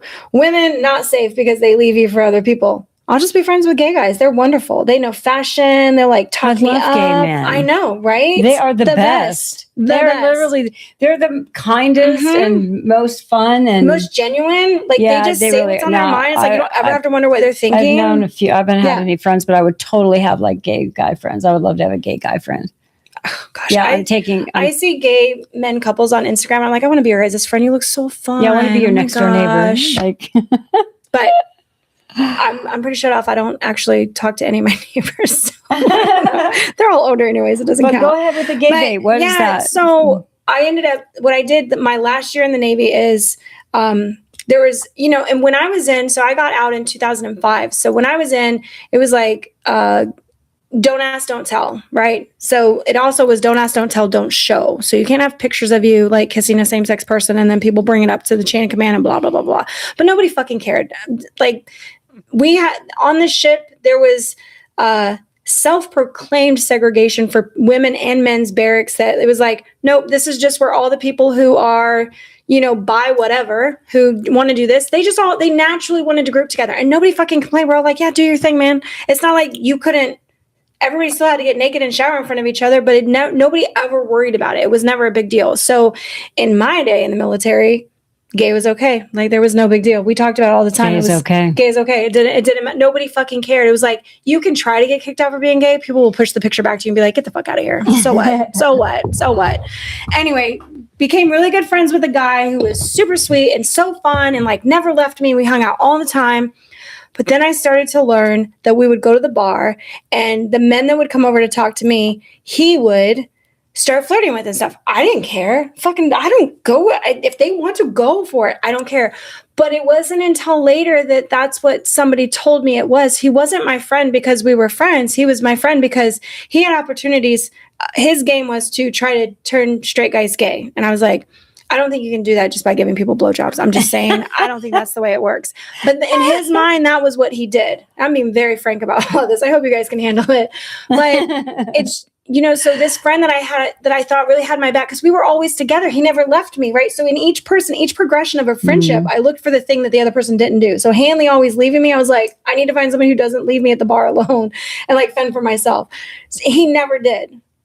He would get these guys' numbers and like after we would get back to base, he would hit them up and then like go to their rack, go to their room, go wherever the fuck they were. And then they would have some kind of sexual encounter and then the guy would get fucking weird about it. And he's like, that idiot, like he's gay and he doesn't even know it. And I kept thinking, I'm like, I don't think that's the way it quite works. Like, I feel like you're being used. And I would tell him that I was like, I think you're being used. I think you should stop doing that. Like, please Goodness gracious. Yeah. So that's when... This is why I only had like one friend. Like throughout my 20s, I had one friend. Tried. And that's pretty much been my MO through my life, though. Like I have one best friend at a time only. What about girl bosses? Like I've had women bosses who, again, are like, you wear makeup, you're going to be a problem. Like, what is that? What female bosses have I had? Michelle. She was my boss. I can't remember. Most of my bosses have been men. Yeah. Though. I've had 3 female bosses, all of which fucking hated me. And, just basically told me that if I stopped putting as much into like the makeup or worrying about my outfit, like I would do better work basically. Yeah. My very first boss that I was actually, so it was in the Navy, but I thought because I had this like position that was outside of my rank, I was an E4, but I held an E5 position. I thought that I would get like kudos for that, right? She comes in, like she's taking over my position. I'm leaving Guam. I got to go to Japan, but I'm like, there's a whole turnover thing for like 3 months where she sort of shadows me, but she was a higher rank than me. And I did my hair, I did my makeup. I had, everything's within fucking standards of like military stuff, but nails, all of that. I liked to look nice. That felt good to me. And she put me down about it so fucking much of like, that it's a waste of time, that I must be looking for something else. I have ulterior motives. Do I think I'm going to sleep my way to the top? And I'm just like, dude, seriously? Yeah. And I learned, so afterwards, her and I, towards the end of it, she realized that I'm not that girl. Like, And she told me about all of the shit that she got in her first years of the Navy about that. And she grew up as a deck seaman. So she started in a place where they don't have a technical job. They're just in the Navy, and then they get to pick their job after, 2 years. They get to try out all these things. It's called a deck seaman, and you're undesignated. Like, they can make you do any fucking job. You can be painting the ship one minute, helping the ship pull into fucking port. You could be like serving in the cafeteria. Like, there's just, they get to tell you whatever, and they make it sound really good when you're like getting in the military. They're like, you could choose any job you want. No, the fuck you can't. No, they tell you. They tell you. You're gonna get the dirtiest jobs ever, and nobody respects you, and it's gonna be really fucking hard to work your way up from the very bottom of the boat. So I learned about her and her struggles, and that was one thing that really got drilled into her, is that you do not need to look good in order to do your job. And so she was raised in a mentality with that in her beginning years in the Navy. And she tried to come in and really push that upon me. And the only thing that I can say is that she didn't, but I ended up breaking her a little bit of that whole bias. But she never wore makeup. She was a gym rat like nobody's business. Like, she wanted to be a guy almost to get the respect. That was how she felt like she was going to get respect. If she was able to maintain things like a man, lift what they could, do their job, not wear makeup, not be like, I don't worry about all that. Never going to happen. I saw her trying to fit into something where she must have got so bullied for anything that was her. And she was turned into this completely different person, and felt like she had to live by that, because if not, people were going to bully her for that, wearing makeup. What is that, fucking eyeshadow on? You got eyeshadow on? Oh, you had time to do that, but you didn't have time to do blah, blah, blah, blah, blah. Like, I can put on eyeshadow in my own fucking free time. Like, what's wrong with you? I was here on time, right? So there's just this perception that you take when you're being bullied, right? Of like, ooh, there must be something wrong, or something maybe I need to alter myself. So you shut parts down, you lock people out, you try different things, you try different friend groups, you try different people, places, times, ethnicities, like, and eventually you just withdraw. Yeah, you just withdraw when you just keep having the same experiences. You're like, yeah, well, this sucks. I just think I'm just going to bow out. Being alone is easier. I used to say that a lot. Yeah. Like, being alone is just easier, like, on me. I think I think today, especially, a lot of people can probably relate to that because of the, kind of like hyper, elevated energy environment that we live in society as a rule. You go out and things can get confrontational really fast, really easily. People get offended very easily, and things can escalate quickly in just situations that you wouldn't even expect. You're like, what? Where'd that come from? Yeah. I don't know. I'm sure you can feel the energy when you go out in certain areas, and I'm just like, yeah, this doesn't feel, there's too much here. There's too much going on. I bet our listeners have experienced the same. I'm sure. And then you're like withdrawing. And part of that withdrawing is missing out on these great friendships that you could have had if you could have. I don't know what it is, Jayme. Do you think it's boundaries that has to happen? Do you think it's finding your voice that has to happen? I mean, what would be different if you could look back and say, I would do something different, or I wish I had known, or, I mean, not when you're young, of course, because that's out of our control. But like with Rachel, or, has there been anyone after Rachel? There hasn't, has there? Well, I mean, even though Tracy and I have never met in person, I'm very close with her. Like, I feel like I mean that went sour. I mean that turned into like manipulative situations, or like, yeah. Well, no, because even like Slutzerface wasn't your friend. Slutzerface was not my friend. Yeah. See, this is a bad habit I have about talking about women, which I would like to stop, but Slutzerface's name is just her name. We also call her Horosaurus, which is one of my favorites. And she has. So wait a minute, are we bullying then? Probably. That's what I'm saying. I try not to call women names anymore. I don't use the word like really bitch. I don't, nothing like that, because now that my son I just realized that was a really bad example. I just sat there by using that name. By Slutzerface? By saying that. Yeah. I mean, here we are talking about bullying, and then we're bullying someone who's not here to defend. I didn't bully her. Actually, she and her kids were actually turned in for bullying my child, who was 12 at the time. So there has been a lot of bad blood with her. And I'm not afraid to talk bad about her at all. She's a terrible person. I mean, it's like calling Rachel unstable. I never said Rachel was a bitch, right? Like, there's not these but she was unstable and she didn't have healthy boundaries, and she tried to use and manipulate me, and she bullied me into situations, and she took advantage of me a lot. And she knew, because I had this like very soft, kind heart, that she could, and she used that to her advantage. And that's very wrong. Sluts her face not being my friend is more about, we don't like saying her name, because when we say her real name, it's like you cringe, it's like saying Chuck, or, when I used to say David, there used to be this like cringe with saying their real names, and you're like, those people we're talking about. You probably got one in your life where you're like, I hate that name now, and I'll never have it. Right. I'll never ever date anybody that's a Capricorn or whatever. Yeah. So there's these experiences where you're like, I cannot get along for life. Yeah, for life. Well, it was really great of the universe. I had two really bad names. I had two people in my life that things ended in very, very, very bad ways. And like, my stepdad's name was Chuck, who was super abusive. That was one of our first stories this year. And then the guy that I first dated, which I haven't told that story yet, but his name was David. So I had a Chuck and a David, where I was like, I will never be friends with people with those names. I can't say them out loud. I don't like everything was too deep. Visceral. I think that the point you're making is that there's this, just like, it's on a cellular level. Gut. You feel, you start to get bubbly guts, and you're like, you feel it. So that's why. That's why we created a different name for her. Is Sluts Her Face, but it's also fun to say. I do like it as a name. You guys are so clever with that. Was Jolene. That was my sister got Sluts Her Face. I think. And what Horosaurus? Horosaurus. That one makes me giggle. She's an awful person, but anyway, so she got those names because she slept with men for items. So I feel very justified in calling her that. Judgy. No, justified. Sorry. That's judgy, isn't it? She did what she had to do. Wait. No. Let me tell you a little bit of the story, because this is not about her, because she did bully Cameron. You know that? Her and her fucking kids through cell phones. I had records and I had to turn them into Sarasota police because they would not stop. Oh no, I didn't know that. So her and her children, we were friends.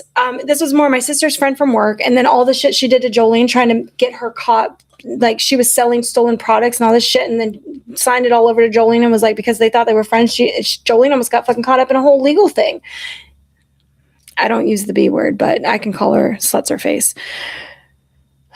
Deep breath, Jayme. There's still emotion around that, because my kid still remembers, and we all still see each other. Her son, Mason, her son, the middle one that she was really fucked up to, he just got arrested for going like 90 through a school zone and on his motorcycle, and like basically waving at the cops, and put on his fucking helmet like Pigs 0 and had like a 3 mark for him. He had done this. He was literally trying to get the cops to chase him on his little fast motorcycle. Yeah. So not that moms are always responsible for their kids' actions, but that's all I got. Okay. This is how she got Horosaurus from me, because when we went to her house, and she was a clean freak, which I loved. I was like, oh my God, you literally wash your baseboards like every month. I think that's great. Her house is so tidy. It's like, I'm sort of a weird clean freak, and I see little things. I'm like, oh, cringy, like I'll wait to go to the bathroom if I'm like, this is not clean enough for me. So being in her space was really nice. Like all the outside projections that she had was really nice. But you go in her bedroom, and she wanted to become a witch. And that's sort of how this whole thing got started, where we're hanging out, and Jolene was like, hey, you should teach her. And, this is what I did. I basically took one-on-one cases and sort of taught them witchcraft and got them involved in things and showed them stuff, and like did tarot and talked to them about stuff. And we're in her room one day, and she's got this extensive collection of Fossil watches. I know absolutely zero about Fossil as a brand, Fossil watches, why they would be a big deal. I have no idea. I don't think they're super expensive, a Fossil watch. I don't know. Think so, but I don't know anything about it. I really don't know. I was like, it's not a fucking Rolex. Like, I know that's an expensive watch brand, and there's probably 1,000 other ones, but I'm old, and the only one I know is Rolex. So, because that's what rappers wanted. I don't know. Like, I'm not into brand shit. I'm not into fancy shit. I love Goodwill, and I like used clothes. So I don't know. But her dresser in her room had this like homemade bar. Okay, so wooden slat, whole bar thing, and it had all these watches. And I was like, I've never in my life seen a person with so many watches. And I asked her the story behind them. And she told me that in order for a guy to sleep with her, he has to buy her a Fossil watch. And this is what she did. This was her project. This was her hobby. And that's the way she said it. She was like, I don't really care about them. I just want all of the watches. And I was like, how many are there? Like, how many more do you have to go? I feel like you're like, when you take your kids, do they come out with a new edition every year? Yeah, I don't know. Are there more? Do you have some in the drawer? Like, where? And when I realized that she was a collector of watches, but she got them through sleeping with people, I really had to step back. I was like, I don't think you're ready for spirituality at all. Like, I don't know how to teach you anything if that's what you live by. And I just stepped back a lot. I was like, I don't want to do circles with her. I don't want to cast with her. Not that we ever did. It was like, but that was where everybody was trying to get to, me, Jolene, and her, is like to try to form something, right? Really try to form the first ideas of what a little witch community was. Yeah, like that was sort of the first thing. And with her sleeping with people for items, I was like, I don't think you're really in touch with your spiritual self yet. You're very base we're not level. aligned. And like, I don't know how to support you in your mission of that. I don't think I have any words of advice for that. I don't think tarot can tell you. Worth something one day, so she's got something to show for it. Otherwise, I have no idea. What? I don't know. She, I don't know. I don't know what it was about that. So that was where afterwards, I could have said a lot of bad stuff about her, especially since she bullied my own child. And like, I had to go to the police with this stuff. Like, it got so bad that her kids were sending threatening messages in the middle of the night to Cameron, and they didn't even go to the same school or anything. It was like, we just all go to the same beach. We end up hanging out at the same place. So I'm going to have to see this person. And I was like, you're not going to fucking bully my kids. I'm making an official report. This is really happening. This is on theme with bullying, believe it or not. That's crazy, huh? Yeah. I didn't know this would come up. There's a lot of bullies in the world. It manifests in a lot of different ways. Oh my gosh, you it's see crazy. It like everywhere and don't even realize that it's actually bullying. It's manipulative. It's manipulation. That's also, there's also a form of it. Yeah, it's really, it's very pervasive in our society. And that's one of the reasons why I think people who are like sick of that shit and you're not religious, you don't want to go to church, like witchcraft, because all the people that gravitate to witchcraft are like, we're not like that. I don't think we are anyway. I think girls who travel, who get into witchcraft, whether they were in it young, always felt like it, never did it, finally get the courage at, 50 years old, whatever. When we finally get to that place, you're like, listen, I come here as a weird girl who never got accepted anywhere. And I really want to find my community because I know there are other people like me and I want to know how to find them because they're not in grocery stores and gyms and in parking lots and in traffic and sitting at stoplights. Like, we don't see each other. And that was one of my things with, we have somebody knocking at our door. Oh my goodness. Excuse me. Oh my gosh. This has never happened before. Please look through the window and make sure you know who it is before you open it. It is, not an early hour. No, there's flashing lights out there. I know we had, I'm breaking the story and I'm probably not going to remember what I was talking about. Oh, I wasn't even aware it was off. Thank you. Yeah, no problem. Okay. I think Kat just got to notice that her water was off. Yeah. Really? Yes. Yeah. Well, there you go. A lot of activity on my street. They're still doing repairs from the hurricane from 2 years ago. That hurricane set. I don't know. That interruption? Yeah, I don't know where I was or what I don't know. I started to get really worried. I don't like a knock on the door late at night. It's strange to have a knock. Nobody knocks on my door. Yeah. For sure. I mean, late at night, it's 8 o'clock, but it's not that. Yeah. Okay. So we were going back to the bullying thing and things coming around. And did I finish with Sluts Her Face? I think I finished up that story. I think we were getting to is like there's weird a lot girls coming to witchcraft. I got weird girls, but it's not just weird girls that come to witchcraft. No, I just think we feel weird. I think we know we're different. I say weird girl in the most loving way of like, we know we're different. We know we're not like whatever that popular thing is, that groupie thing that need to be accepted and turn yourself into whatever you need. I think what you're describing, you know, the people that they're kind of like cookie cutters. It's like they all want to fit. They desire to fit in. They want to. They try to be the same because they're uncomfortable with standing out and being different. So that, and they want to be accepted. And so the way to do that is to conform and to be like everybody else. And then you have the people who don't want to conform, and they're just like, I just want to talk to plants and have pets and stuff like that, and I don't really care about trying to fit in with a group and trying to be look like all the other moms on the block or all the other ladies. And you know, the conformity, it's part of not wanting to conform and be individual, you know, and have and this is definitely one of the things where if you've, you know, in the last 6-8 years, there's been this whole thing called the witch wound, which has been brought up. And that's not exactly what they called it when I was learning witchcraft, but that's the popular thing to call it now. It's called the witch wound. And it does talk about, when you look it up, it's very well written about now. It's about how women, first off, we were pitted against each other because if you were a group of women doing anything together, you could be considered a witch. It was very dangerous for you. So you didn't want to be friends with women. You needed to follow like what society said about you, because if you were outside of that, you could be considered a witch. And in those days, you were punished for that, to be that person that stood out. There was a time in history where being different from what was expected from you was very dangerous.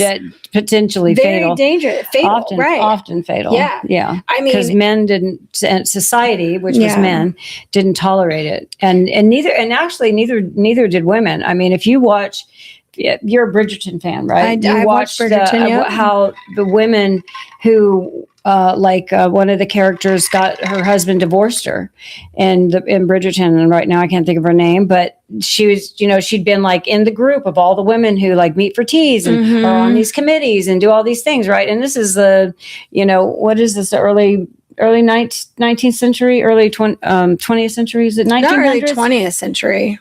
I think it's is it in the 1800s? Okay, yeah. So like 1840. Don't quote us. We don't actually know. Anyway, so in maybe it's early 1800s where, I forgot what I was saying now. I lost my train of thought. Because if you were shunned in society, that was a very dangerous place to be. And so if you did anything outside of the norm, like get divorced, have children out of wedlock. Oh my God. Yeah. You were just, as a woman, you were you were ostracized or actually just actually like tossed out of society. Yeah. Like you couldn't even live in the same town where your friends were. So in Bridgerton, one of the ladies, her husband divorces her because he wants to be with someone else or asks for a divorce. She has to be the one to initiate it. But when that happens, all of the other women are like, all of a sudden it's like, a divorced woman, like it's the worst thing. And it wasn't even her fault. Yeah. You know, but so this shunning of women because they're different, because they don't conform, has been going on since men started ruling the fucking world, which is like right now. Since they started thinking they could be in charge. Well, which is why we're going to change that, because women need to rule the world, because we wouldn't be like that. You know, we wouldn't be trying to control everybody. We'd just be like, let's take care of the children and the animals and the land like, and make sure all the kids are fed, and let's make sure the kids grow up to be good people and that they contribute to the world, and let's take care of the people who can't take care of themselves because they're ill in some kind of way and shit like that. We have a kindness about us that men, I just don't think, are usually born with. It doesn't mean it doesn't ever happen, because men are fucked up. I'm sorry to say, but men right now they're in a bad spot. They're in a bad spot, but that's going to be another podcast. Yeah. So how do we want to wrap this up?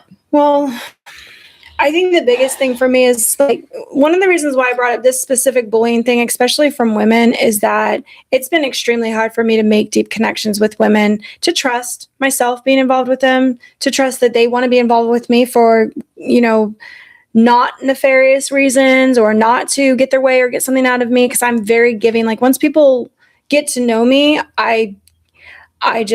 I'm very open, giving of my time, space, everything, resources. It doesn't matter, because in the end, I think standing by people is what lasts, right? The connections that you make, that's what lasts. The shit comes and goes, like the stuff, the whatever, and the cycle of who's in need, and, sort of, sometimes your life is like, you're Sometimes you're at the top of the wheel. Sometimes you're at the bottom of the wheel. That's what I was trying to think of. I'm like, there's this roller coaster that we go through, and we need the support, right? We need the support when, if I'm doing really fucking good, I'm looking for all the women who aren't doing really good right now. I'm like, hey, come, let's share in the resources, share in the love, share in the light that I have right now. Because it's not always that way.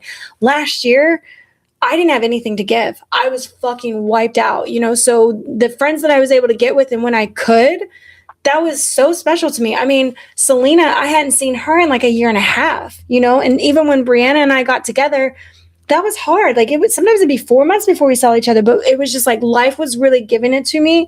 And I had to take that break. And what I told all of the women in my life was that this is where, for me, you just get really honest about your situation. We don't try to hide it, and we don't try to pretend like everything's fine. It's fine. It's perfect. We're doing great. Everything's well. No, tell me if something is wrong. Tell me if things are going on. Like, let me send you healing energy. And I think that in our circle now, that's what we have a lot of. I'm no longer afraid to be like, can't make it, man. I don't feel good. Or if we're in a thing like, hello, iPad. I don't want to message anybody. Sorry about that. I guess it's hearing me say all my contacts names. It's ready to send messages. For those of you who are not seeing this, Jayme had her iPad in her lap, and it was open, and she started saying names, and all of a sudden Siri responded. Yeah, Siri's like, who do you want to message? I'm like, nobody right now. Nobody's talking to you. Mind your place. Mind your place. Apple, get out of my life. That's why it's a Van's voice. I'm like, shh, just be quiet, closey right now.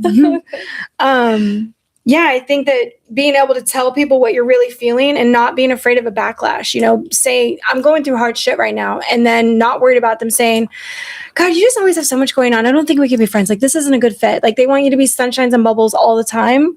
I can't handle that kind of upkeep.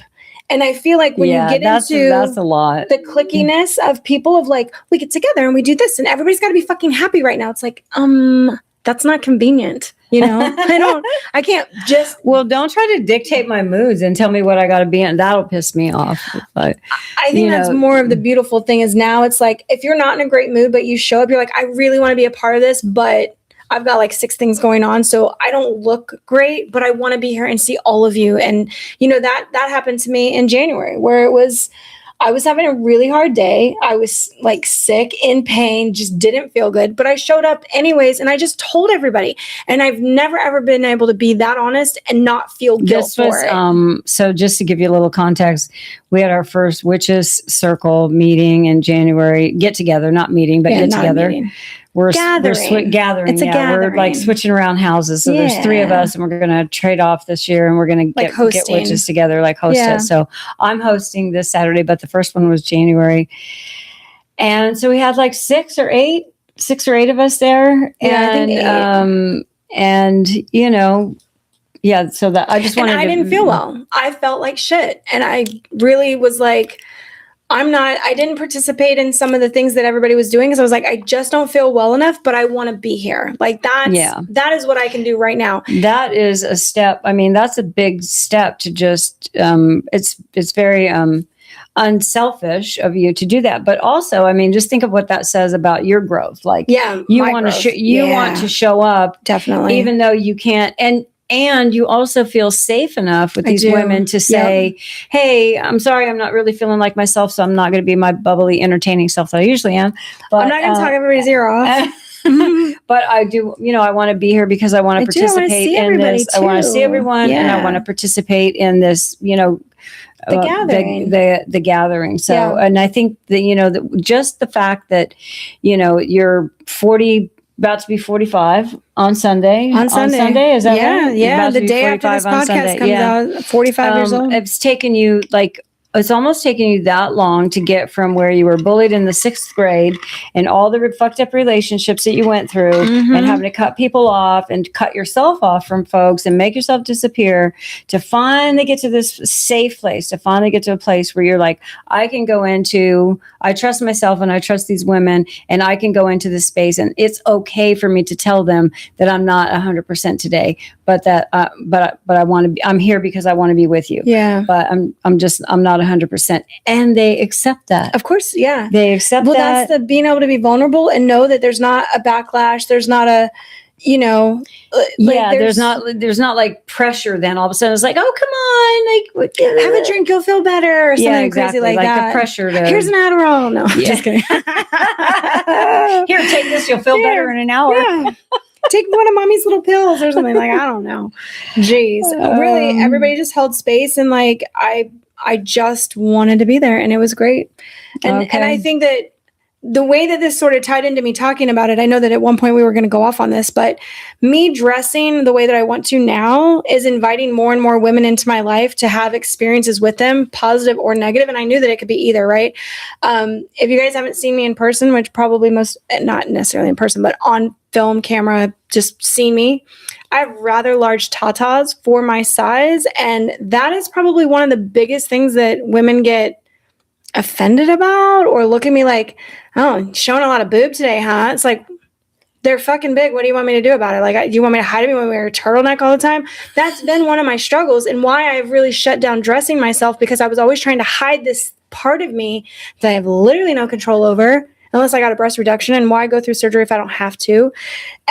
But then I sort of I definitely got made fun of for them in a way that's ridiculous. Oh God, I'm going to say it online. I'm going to put it out there in the world. You're going to put it out on the internet for perpetuity. Oh my God, perpetuity. Maybe other people got this name too. I don't know. I don't know if this is a common thing that people would call. Now you got to tell us. Tits McGee.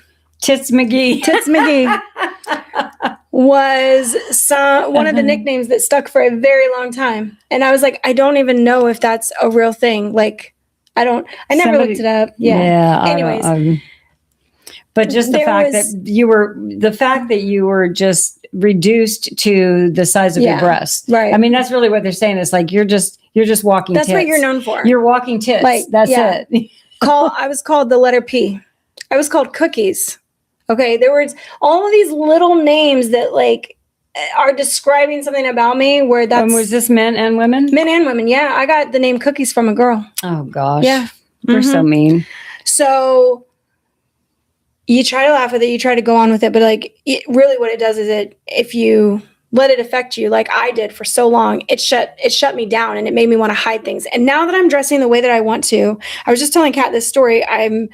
My mother-in-law just recently moved into memory care. She's been diagnosed with late stage dementia, and I have to be around other people who are much older in age, and they don't have all their faculties. And so of course, manners might be askew. Like they might do things. And so yesterday, when I introduced myself to one of the women, she looked at my face, looked straight down at my tatas, and then looked at my face again and was like, she could not stop staring at the cleavage that I had. And I was like, I don't know. I feel uncomfortable, but she's not all there. And I'm like, that's okay. Like, maybe it's been a minute. I don't know. I don't know what she's thinking. But what I had to do to myself is like, Jayme, turn that off. It doesn't matter. It doesn't matter what she thinks about you. Who cares? Doesn't matter. Let it go. And that's where we finally get to too. Is like, and that's where we get to. Yeah. That's where the whole point. You're finally okay. I have to not care about what people fucking think of me in one way or another. And this, about people judging you. And I think that's really, that's the gist of it. Like, you just have to get to the point where you realize that you don't have to spend the energy on the people that you don't even know, and that don't have any impact in your life. That don't know you. That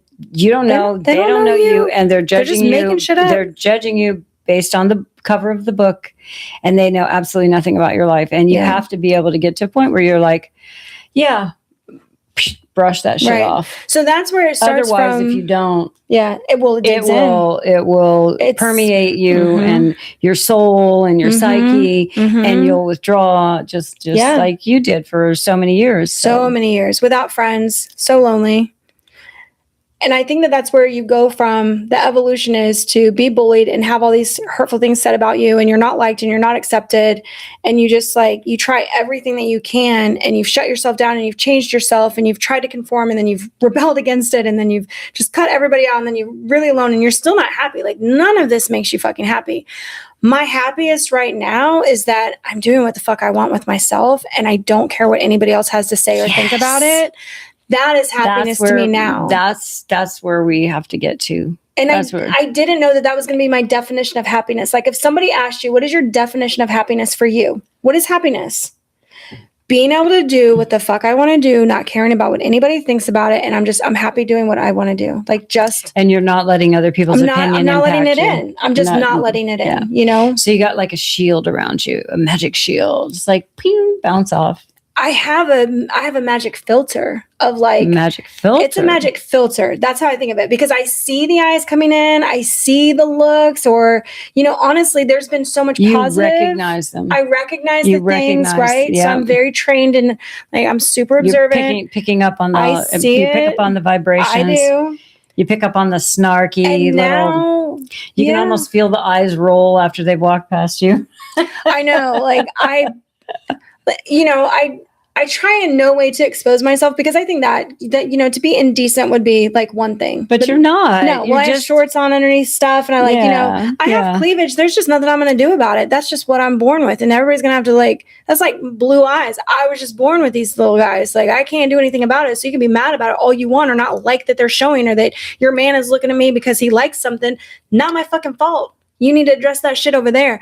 So that is where I got to, is there's this filter now. When I feel the things coming in, I don't actually penetrate. I actually kind of smile about it and I remember when I used to think that was like a big deal, or when I needed to cover up or do something else, or oh my God, don't go on that outfit again. Or it made you feel self-conscious, if there was something wrong with you. Yeah, I took it personally. Right. Definitely. I felt like it was an actual reflection of who I was. Yeah. And now I just don't give a fuck. No. Well, that's my magic filter. My thing wasn't bullying. My thing was that everybody thought I was a bitch just because I was like stony faced. I had really, I thought about you with that, yeah. I have really good resting bitch face. And that was, again, it was similar to Jayme. Mine was not bullying. Mine was just getting fucked over by literally everybody. Both my parents, and, then thrown into a system, and then having to, live through that. And you build these walls around yourself, and you don't let people in. And so mine was like, I would just be like aloof.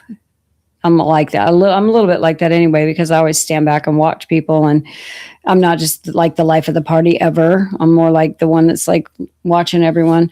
But you build these walls around you after those things happen. So yeah, people would tell me, I had two girls that ended up being my best friends, tell me that when they first saw me, not when they met me, but when they first saw across the room, they thought I was a bitch. They thought I was a bitch because of what they saw. And that's what I was projecting. Yeah. And that was protection. That was me protecting myself. That's why I changed. Like stay back, because I can't trust. That's why I turned, when you said you have a magic shield around you, that's why I was like, a shield is a little too strong, because the shield is like keeping people away. It bounces off. Yeah. That's why it's more the filter, because the people are still going to do what they're going to do. I think filter is a good way, because you do have to filter out. You do. You do have to eventually let your mind rest, and, and get away from there's something wrong with me. There's something wrong, which is how you internalize all the things that happen, or not. There's something wrong with me, but what is wrong with me? Why does everybody pick on me? Why do people don't like me? Why do they think I'm this? Why do they think I'm that? It's like I haven't even done. I'm just standing here, and all of a sudden I'm getting snatched because some girl's saying, "What'd you say about my mom?" And it's like, what?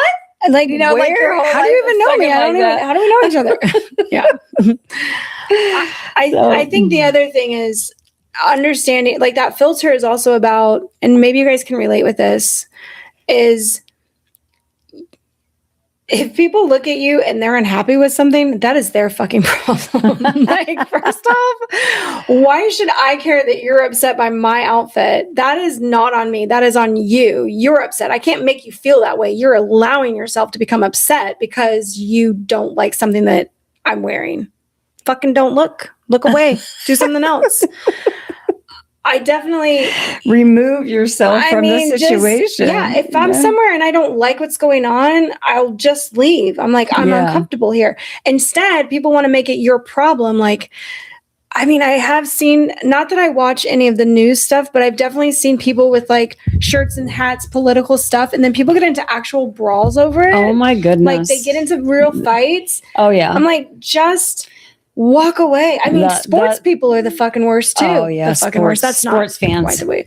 But the sports fans. It would be competing teams. Really, they can be really crazy. Like I remember being over the top. Yeah, I can remember being in Chicago, and Tony was like, "I will not wear any Packers stuff here because Chicago will fuck you up." I mean, they literally have a tunnel that they go through where they're like, "Fuck the Packers," and they're not even playing the Packers, but like that was just what they always say that through the tunnel. And my husband, being a Packer fan, he's like, "Why are they so mad?" I'm like, listen, we don't need to find out, okay? We're just going to keep walking. We're not going to say anything. It was a fun football game. Let's just continue walking with the crowd. Like, let's not do anything. But so people have opinions about stuff, and they're going to get upset about it, but that's on them. That's their opinion, right?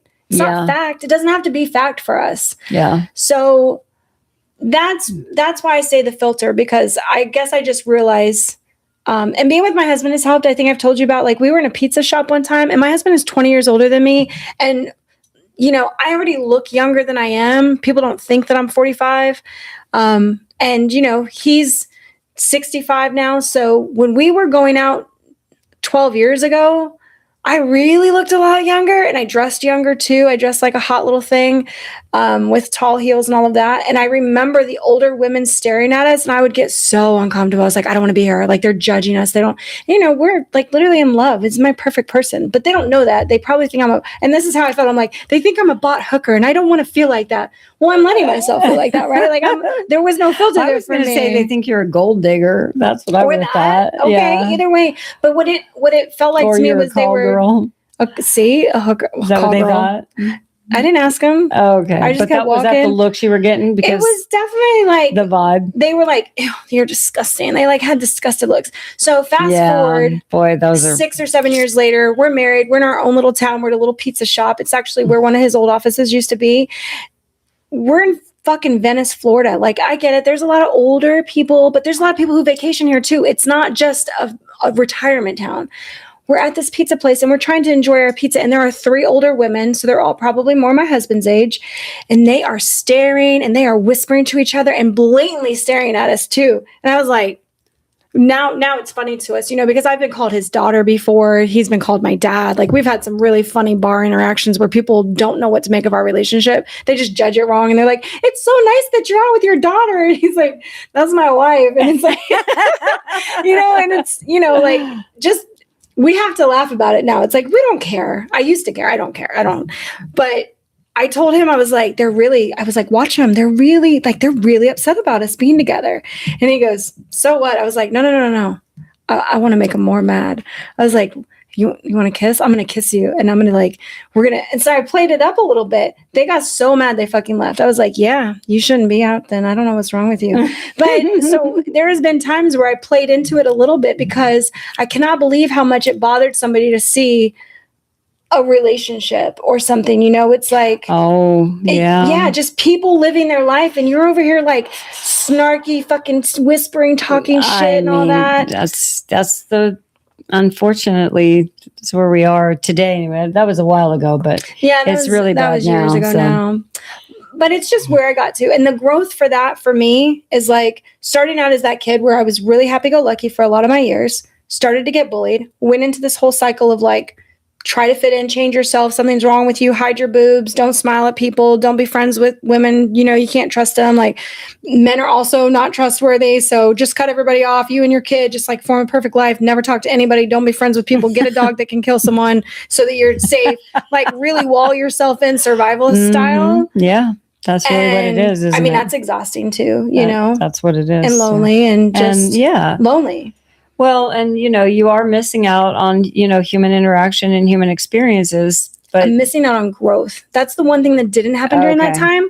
You don't fucking grow if you don't have lessons. And you don't have experiences. The experiences have to grow you. Then the experiences come with lessons always. I remember, I think I was actually on the phone with Jolene. It's when I lived in Tampa, and I felt like I was at my happiest place in life. I had just gotten back from, I think, Iraq. I got that apartment. Cameron and I were at the beach all the time. Like, we had just moved to Florida. Everything was life was fucking great for me. I loved my life. I didn't work. I was literally just a mom for a whole year because I had all that money saved up and like living my best life. why am I at the fucking grocery store? And you guys, I was running like crazy. So I was super fit. I was a size 8. Like again, perfect life for me. I was in my best place. And this motherfucker shattered everything for me. Some stranger at a Publix said, "You have the saddest eyes I've ever seen." And I was so mad by that. I was like, I'm fucking happy. What are you talking about? I'm living my best life. I wanted to defend it so bad. And that's one of the things that, like, Jolene heard that and she laughed so hard. She's like, "You have the saddest eyes, Jayme." And I was like, don't say that. I'm really happy. I'm really fucking happy with my life. Did Jolene think you had sad eyes? No, she would laugh. She made fun of it. She made fun of it. Yeah, she made fun of the whole thing of like the saddest eyes I've ever seen. Oh my goodness. But what that experience taught me is that I wasn't actually happy. Like, I had all the things that I thought, like, checked the list, right? All my bills are paid, had buku money, living with my kid, was in Florida, at the beach every day. Everything under your control. I was also running. Everything. Like, I was in a very controlled environment, right? I was detached from my witchcraft. I was still doing a lot of tarot, and we had a good spirit in that apartment that spoke all the time. He changed clocks, he opened drawers and doors. And so there was a whole excitement around that apartment we lived in. But I had no one. I had zero friends. I had zero connections. My connections was a 4-year-old who I love dearly. I love my son dearly. But that was that. But you were like 29 years old? And that guy literally rocked my world with that comment, because I realized why it bothered me so much. Because it was true? Because it was fucking true. Sad. I was so mad to realize that my whole life that I wanted, that I built, did not actually make me happy. Oh boy. That sounds like another podcast. Well, you know what? And then 2 years later, enter my husband. So like, there we go. The universe gives you things. But yeah, it's, this was lots of all over the place. It was a little bit of that. But we did go from. Hopefully we made some sense. A point, I think, or some points that people can relate to in their own lives. And again, the important thing is the evolution of it, the experience. The life ain't easy. And some of us have it's not supposed to be. And some of us have the harder lessons to learn than others. And one of the hardest lessons to learn is that we have hard lessons to learn, and that's part of it. Yeah. And accepting that, and the acceptance of that. Sure. And once you can accept that it's not always supposed to be, peaches and cream or rose garden or whatever they, just this like rainbows and bubbles, whatever, just like all the time happiness, that there's going to be tough things that you have to go through. And there's a reason that you're going through them, is so that you can grow from them, so you can gain a new perspective. Then when you get to that point, then I think you've really made it, because then when the things hit you that are really hard, you're like, okay, I'll get, this is just life. I'm on the downslope. I'm at the bottom of the wheel right now. I think of the roller coaster. I've always thought of it like a roller coaster, like a roller coaster. I literally think because that is literally, I can look at my life and it's like, this, wavy line, this wavy line. I think of that. You remember that wooden roller coaster, Worlds of Fun? Yes. That was something. Timberwolf. A Timberwolf. Yes. Mm-hmm. I literally pictured that actual roller coaster, because there was like the huge all the way to the top, and then you're just like, I was like, that's what life feels like. There's a big one at Magic Mountain in California too. This huge roller coaster. There's pictures of it. It's along the highway there, and it's like that. It's the up and down. I mean, that is life. And that is life. And we have to learn to roll with it, or somehow come to a place where we can accept that we're not always, we're here to learn. We're here to learn and grow. We're here to learn and grow. And we need experiences to be able to do that. We need them behind us. We need perspective. We need people who love us and friends. We also need people who hate us, because that teaches us too. I'm just saying that all of the people that have been monsters in my story, I now see where they fit and why I needed that monster in my life. Why I needed that lesson of that thing. And because I can accept that, the peace that I have from all of that, I'm still mad. I still think it's fucking wrong. There's not I don't forget all that shit.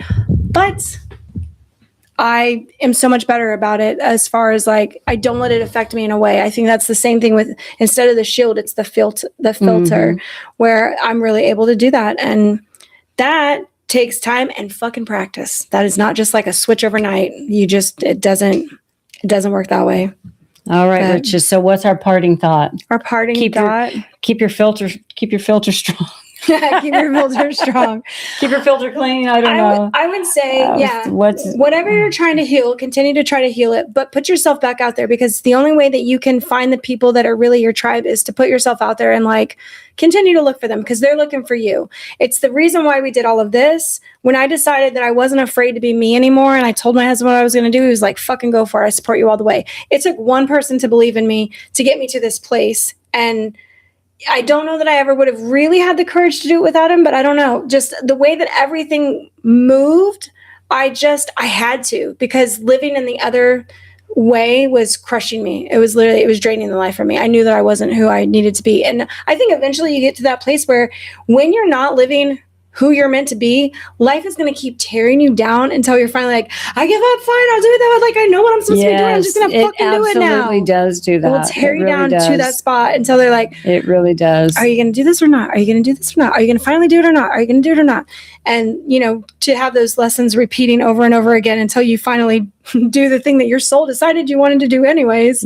But it feels really fucking hard.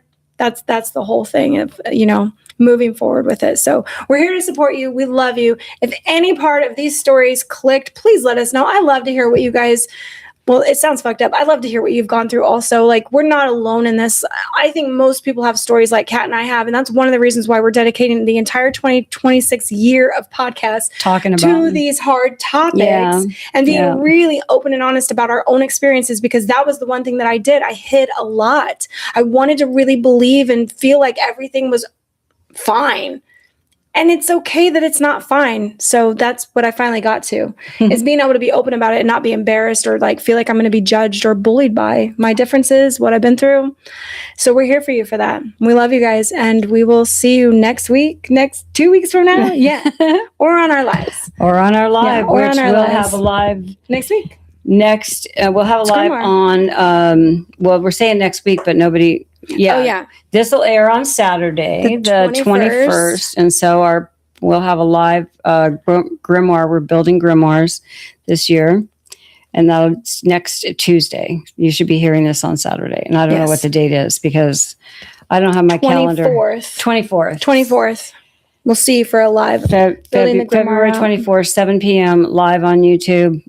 Yeah. Come and see us as we'll share our grimoire. Comment, chat, all the things. Yeah. All the stuff. All right. We love you, witches. Guys. Bye.